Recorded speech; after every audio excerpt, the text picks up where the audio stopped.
Welcome to another episode of One on One with Mitch Lafon. Joining me this week is Dani Filth of the band Cradle of Filth. Their new album is called Hammer of the Witches. We also talk about Dani's other band, Devilment, and the band's history, including their infamous deal with Sony Records. This episode is brought to you by the Heavy Montreal Festival, taking place August 7th, 8th, and 9th at Parc Jean Drapeau.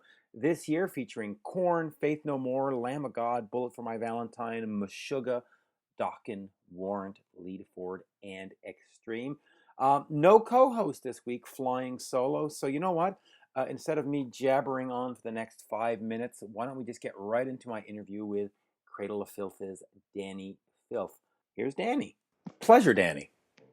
Yeah, my pleasure too.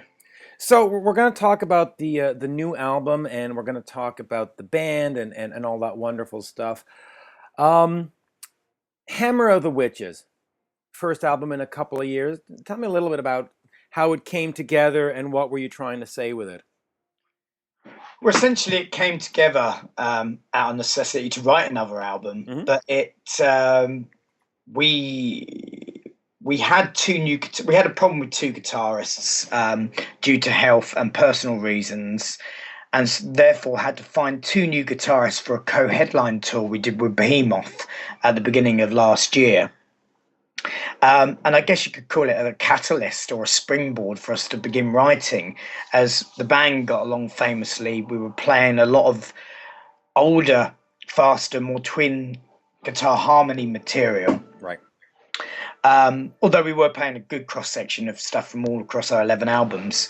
But it was just a great catalyst towards starting to write another album, which we did throughout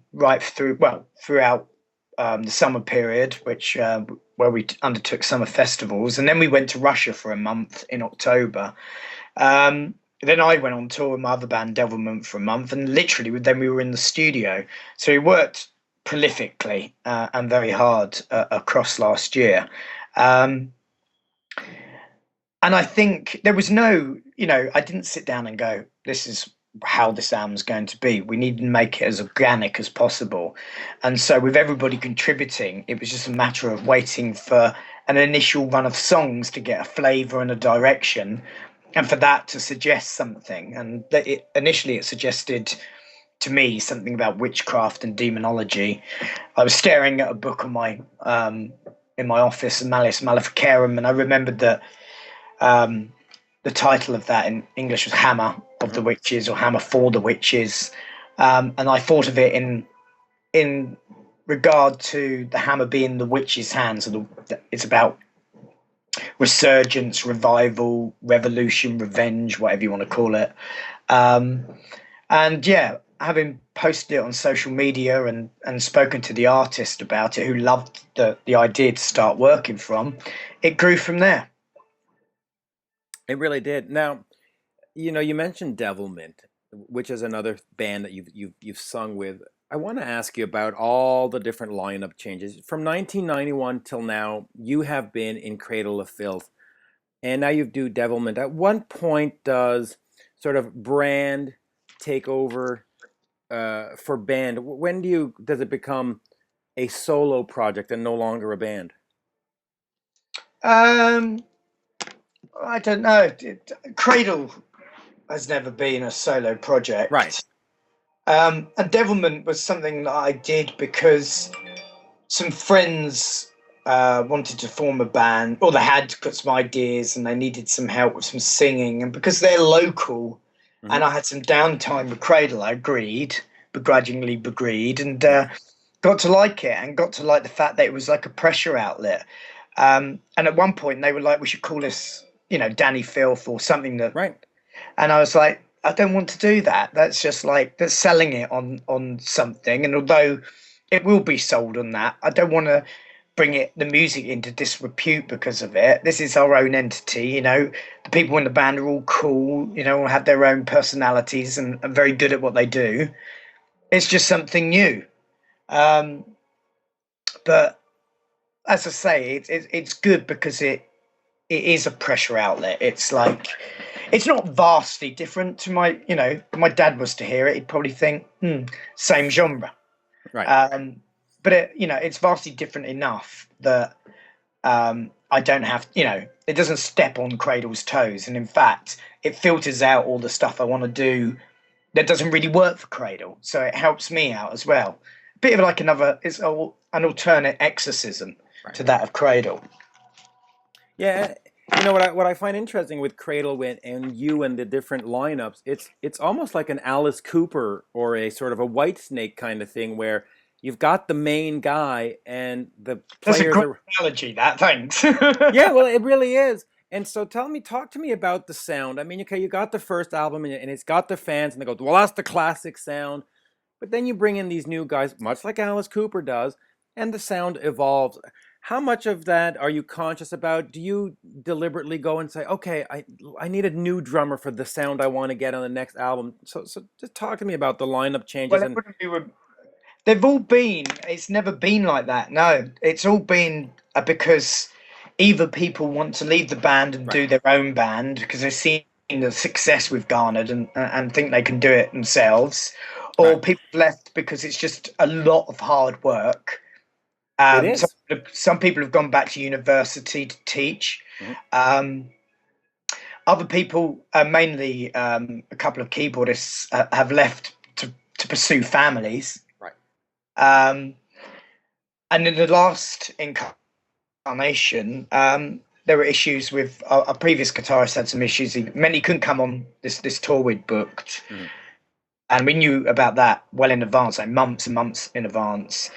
Whereas our other guitarist, because we've had to replace both, Right. James had been suffering quite a severe neck injury that had been getting worse. And Right. then about a month before we were due to go on tour, he dropped the bombshell that he wouldn't be able to do it because he's got to go in and have extensive surgery on his neck.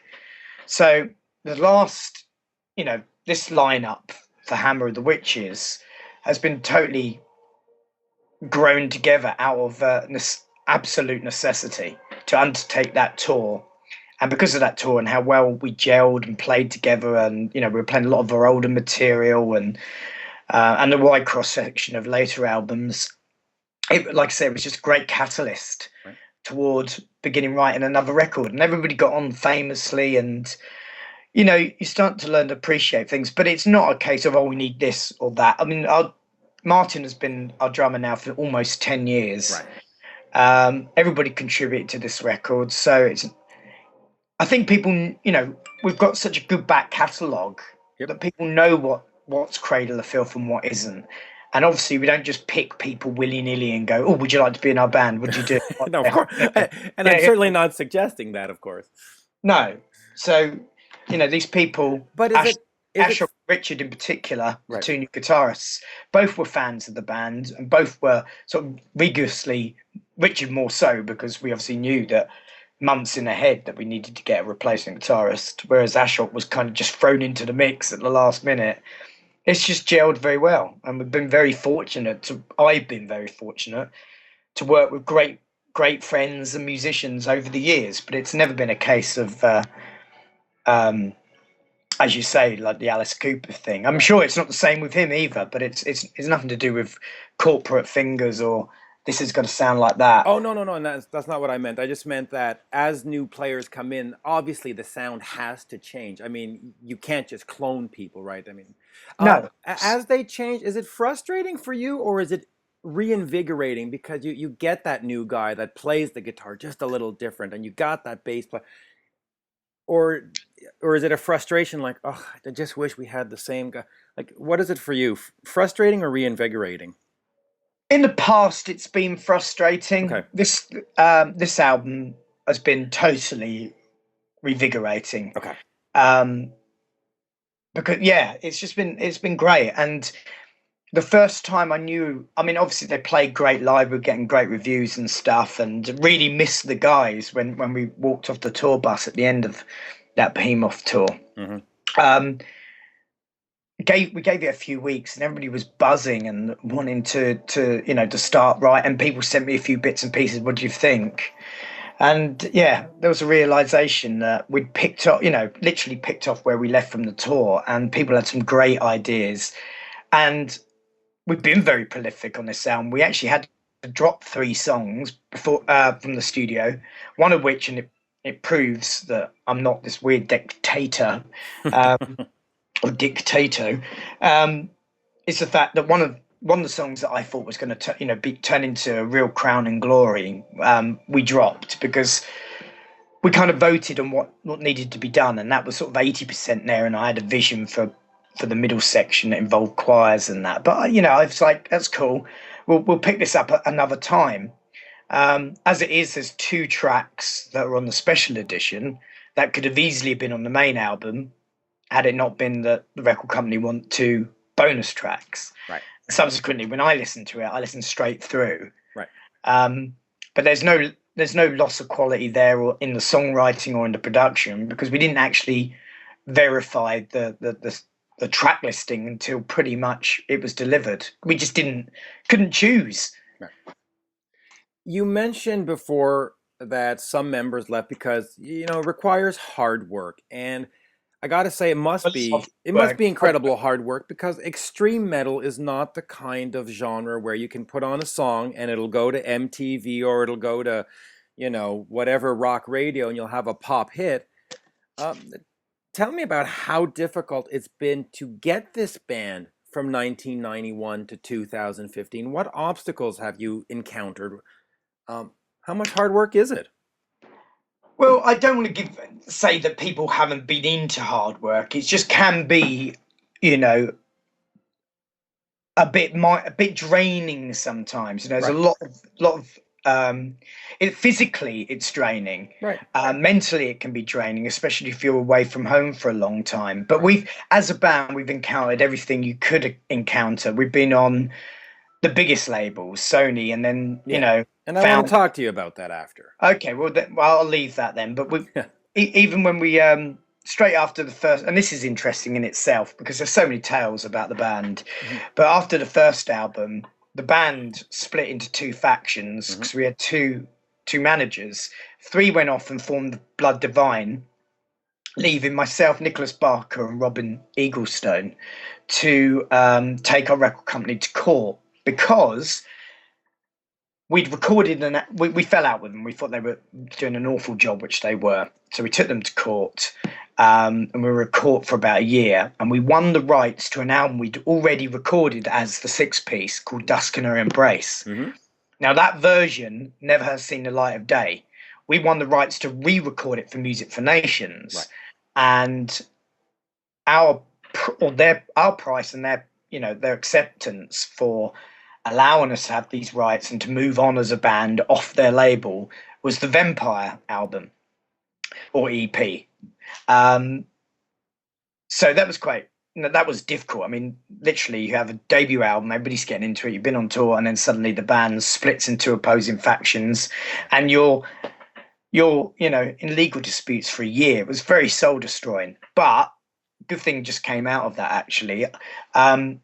The record company, the original record company, Cacophonous, that we took to court, contacted me a few weeks ago and said that they're willing to release the old album and to do everything fair and square and everything. So it'll be hopefully next year, because that'll be 20 years since Dusk in Her Embrace come out.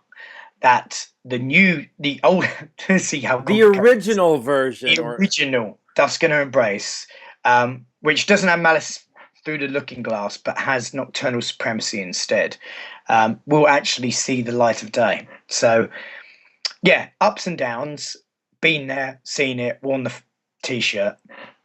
That's actually kind of exciting, and it's got to be somewhat gratifying for you to finally have, I guess, come to peace with that, right? Where you've sued them and they're going to deliver this product. But just talk to me about extreme metal in a sense, because you're not going to go play Madison Square Garden necessarily on your first tour, or I mean, it's a lot of hard work, right?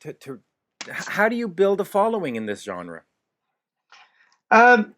Well, I couldn't tell you really, because people are so finicky. I mean, it must be a lot more difficult now. Oh well, it was difficult in the early days because everything was by word of mouth, tape trading, flyers, gigs, demos.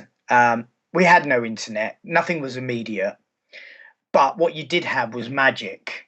And what I mean by that is that, for example, myself and friends and other people I've met, sort of peers, whether they're famous or not, whatever, they all shared one thing. When we were young, we used to go record shopping.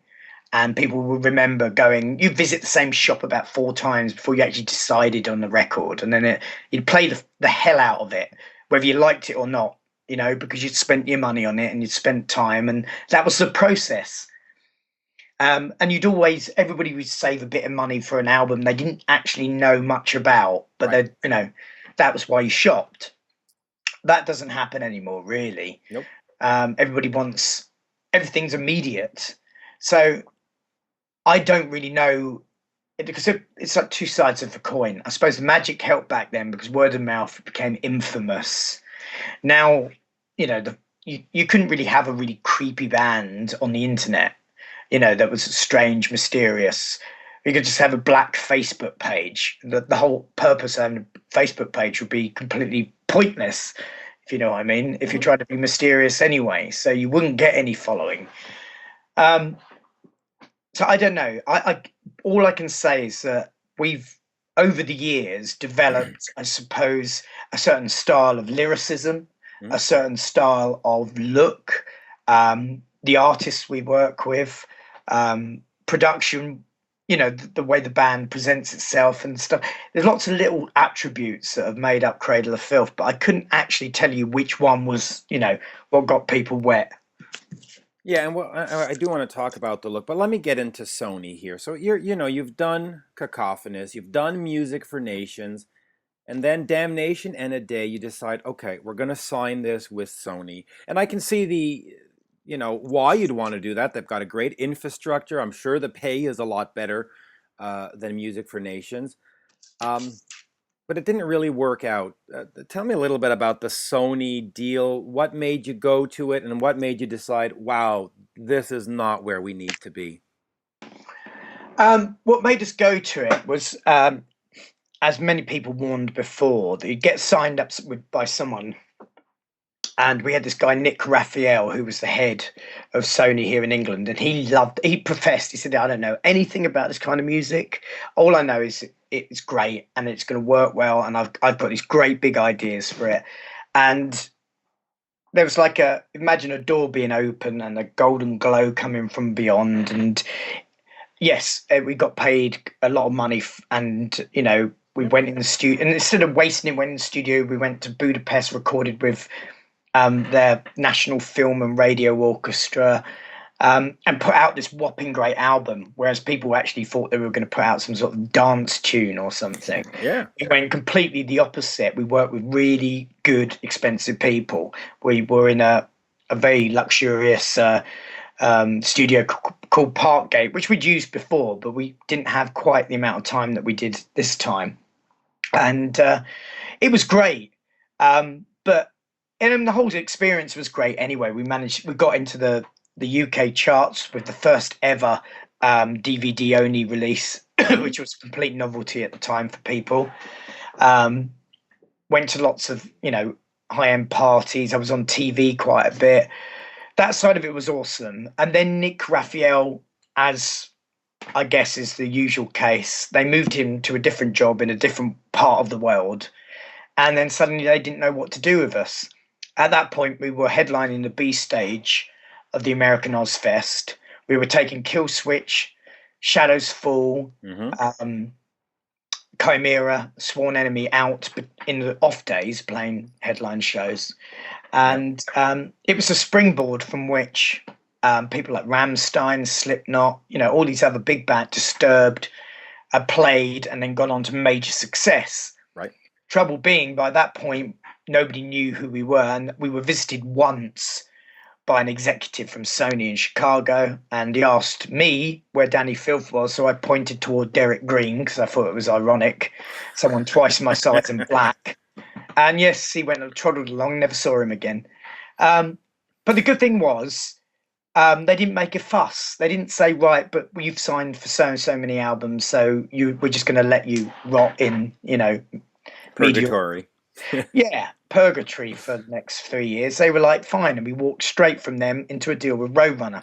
Right. And So that lasted for 3 albums. yeah, so I think it was a very important time.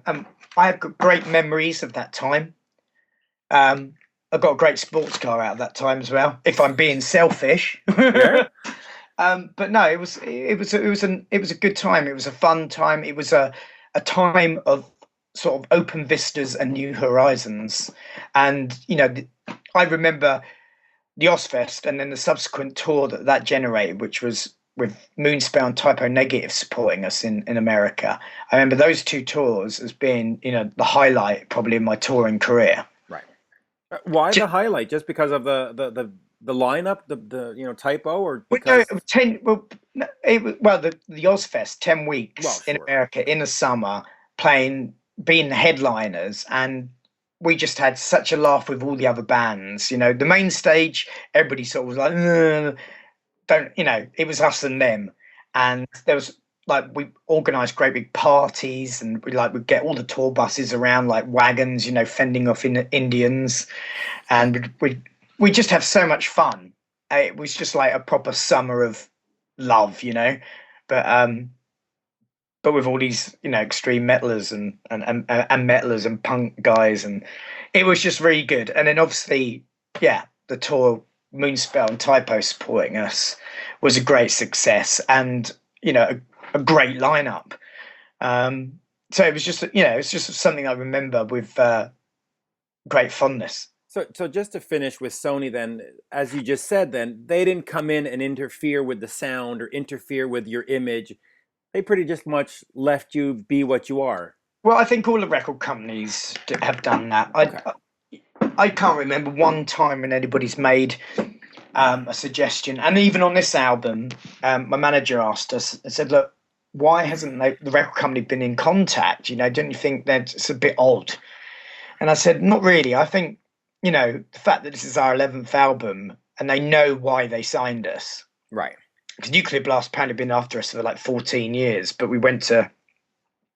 Well, probably more than that, went to Music for Nations instead, just because of the locality, the fact that it was based in London, they were English, blah, blah, blah, the other bands that were on their roster. Right. So I think they just thought, well, they know what they're doing, just let them get on with it.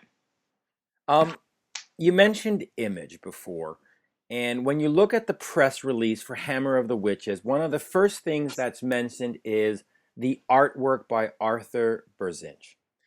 How important is image to everything you do?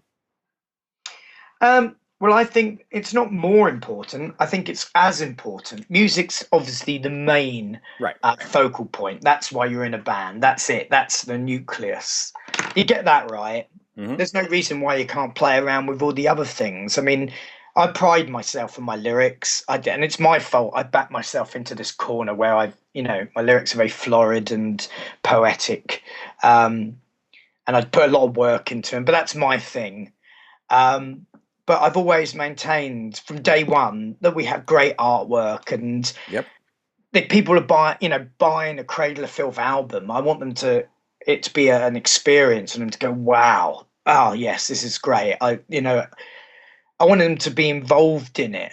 I want the lyricism to come to life. I'm not saying that it's any more important than any other facet of the band. Excuse me, I'm just going to throw that over there. But I think if you get the opportunity to deliver that as well as the music and as well as all the other little factors that surround a band, then why not? Yeah, no, I agree. Now, you're gonna be 42 soon. As we get older, and I've passed the 42, we're not as fast or as nimble as we used to be when we were 18. A Cradle of Filth show just takes an incredible amount of energy and preparation. And how long can you keep going? I mean, at some point, do you have to start scaling back? I mean, being a singer-songwriter, you pop on your acoustic guitar, you sit on a bar stool. You can't do that. You start thinking, okay, I have to start changing. Well, until you mentioned it, no. But it is. I mean, do you find yourself physically now it's just more demanding? Are you more tired after a show? Well, I mean, I've been tired after this weekend, but Right. I think anybody would be. And two shows in one day, and press, and meet and greets, and TV. Um, that's like makeup for one, then makeup off, more makeup for, because it sweats off, and then you've got different looks and that. Right. Um, yeah, I obviously aware of my own mortality, but then I did hang out with Rob Halford when I Oh, presented an award at the Krang Awards a week prior, right. and I mean he's in his mid 60s, I think, isn't well at least I think. Um, Yeah, I think he's like 63 or 64. well, there you go. That gives me a little bit more of a window. I mean, I think this album, when people hear it, will go wow. Yeah. Because in the past, the last couple of records, people have said, "Oh, Danny's lost his voice," and no, I just chose not to sing like that. This album, the music kind of necessitated that. I wanted to go back to be more old school. Right. I can't imagine right now being 55 and hitting those notes. But then I guess when I was 30 and doing the Ozfest, I couldn't imagine being 42 and Right. doing that. But it's not just about hitting the notes. I mean, you come off there and your shoulders hurt because the Cradle of Filth show, and I've seen them before. You're not just standing there with guitars on a bar stool. I mean, you're moving around. It's a workout. Yeah, I mean, it is, yeah. But I mean, you just try and stay fit and focused. And yeah, okay, I think we've got plenty of time, to be fair. I can see at least another 8 years, definitely. Okay. Um, but who knows what goes on? I've always meant to start my book, but I just haven't had time to sit there and start writing. Written a lot of poetry. In fact, I've got a poetry book ready for release, but I just haven't found necessity for it because I always find poetry very naked because Hmm. lyrics, well, they're backed up by music. So Right. um, I don't know. Maybe it's just being a bit funny about it, but maybe moving more into that. But I suppose it doesn't help the physical side of things having two bands. I mean, we've got to do some more summer festivals in a couple of weeks. Although we're not playing on the same day, it actually elongates the time you're out because we be with one band one day, then it'll be a day off, and then another. But yeah, it's all good. Yeah, it is. And I know we're getting to the time limit here. Is there a point where you are going to go out and solo and just be it's Danny and this is my project? I mean, would you want to do some other kind of music and just say, okay, this is Danny and we're doing, you know, Well, we had Temple of the Black Moon, and true, but you haven't been Danny. You've always been under a banner, a name. I it was suggested by Okay. people before, and I like being part of a band. Okay. Um, I realise sometimes I'm the focal point, but I think that rings true with most bands. You Sure. know, you've got a album when you've got a cover of a magazine, they have one or two people on it. They're not going to squeeze the whole band on this. So the focal point either turns on the vocalist, or if they've got a good-looking girl in the band, or someone that's just a very strong figurehead, outspoken, like Lars Ulrich. Yep. You know, they turn their attention to those people, and it's just the way it is. That's part of the gameplay. But no, I don't think I would go out solo like that. Oh, I'm happy with being where I am, to be okay. fair. To be fair. And you just mentioned the poetry book. Is that something you would like to do more of? Maybe get into other parts of the art world and do, screenwriting or more poetry books or more anything Well, yeah, else? like I was saying, I want to start writing some fiction. I Okay. just haven't had the time, to be fair. I mean, we're quite busy as a band as it is, but yeah, I could see that as being the next step. It's either that or going and flipping burgers because I've been doing this since I was like 18, 19 years old. It's been it's been an incredible run. I mean, for a band, especially in your genre, to be around from 1991 to now. I mean, wow, kudos. I mean, it's not that easy. No, but plenty of other people have done it and are still doing it. And we've certainly got enough legs in this. I mean, the weekend proved it. It's just, we're very hungry. We've got a great album. We're probably more energetic when it comes to stuff than we've been for a lot of years. And, maybe 41 at the moment, actually, not 42. Oh, And I said almost 42. July is coming up, so yeah, well, I think it's going to be all good for a while. yeah, great. Well, Danny, it's been a pleasure speaking with you. No, it's been my pleasure. I hope you enjoyed the new album. I hope people Yeah, I have buy actually. the album, actually purchase it, rather than illegally download or legally download. That's a problem with music nowadays, obviously. Um, yeah, and Yeah, I fully agree with that, by the way. As a reporter, I'm sent links to music all the time and I'm sent stuff, but I still go out and when there's an album that I love, I pay the money. I just got the Dead Daisies, the guys from formerly of Thin Lizzy put out. I spent my $20 because you got to support the artists. Otherwise, they just don't exist. exactly, it's becoming a very, very big problem at the moment. Yeah.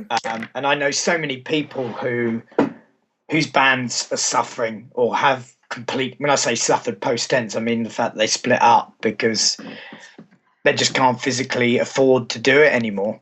No, no, it's a huge problem, and recently in the news, Taylor Swift just took on Apple Music for trying to stream music for free for 3 months, and who can afford that? I can't afford not getting paid for 3 months. It just doesn't make sense. But it's the So same. You spend a year from the moment you start writing an album, and you keep working it even when it's delivered a year later.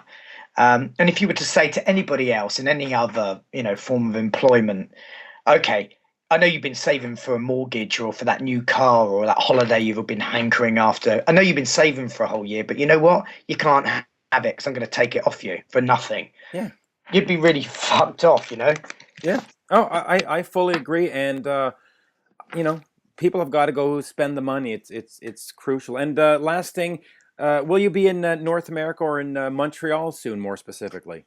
Well, yes, we've actually got, as part of our sort of revival, renewal, whatever, a new booking agent, and I was actually speaking to him at the weekend because he attended Grass Pop as well. So we're looking at Europe in October, November, South America in December, um, and then America, North America, Canada, um, mid July. Sorry, mid January through to mid March.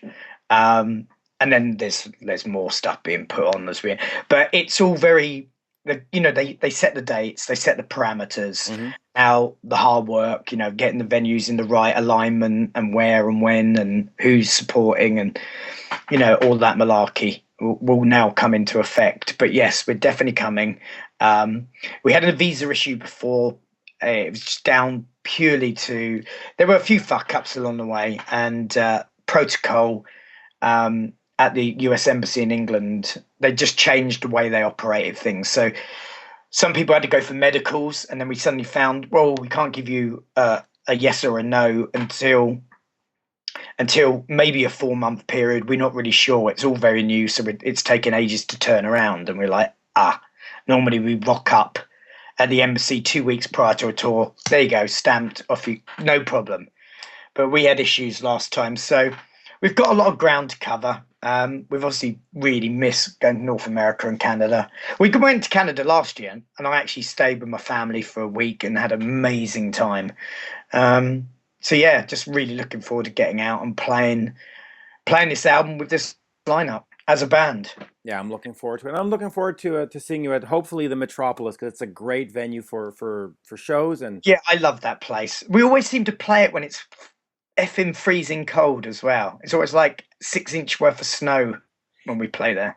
well, But no, it's good. it is odd. It seems to be that sort of bands in your genre they'll throw them in the downtime January February and get people to go see those and then they keep the big summer festivals for but hopefully we'll see you there or and if not at the Heavy Montreal Festival in August of next year and Danny, absolute pleasure. Yeah, thank you so much. Thank you. Yeah, cheerio. Bye bye Bye. now. There you have it, folks. My interview with Dani Filth of Cradle of Filth. Their new album is Hammer of the Witches. And of course, this episode is brought to you by the Heavy Montreal Festival taking place August 7th, 8th, and 9th at Parc Jean Drapeau in beautiful downtown Montreal, Quebec, Canada.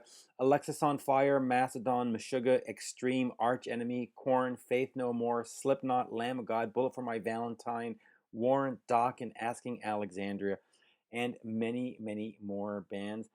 Joining me soon will be Gary Sharon of the band Extreme to talk about their appearance at the festival and, of course, what's going on with Extreme. And, of course, we'll have Bill Leverty and Mark Striegel back in the co-hosting chair soon enough. And on that, well, hey, thank you for listening, and I certainly hope you enjoyed Dani Filth of Cradle of Filth. Bye now.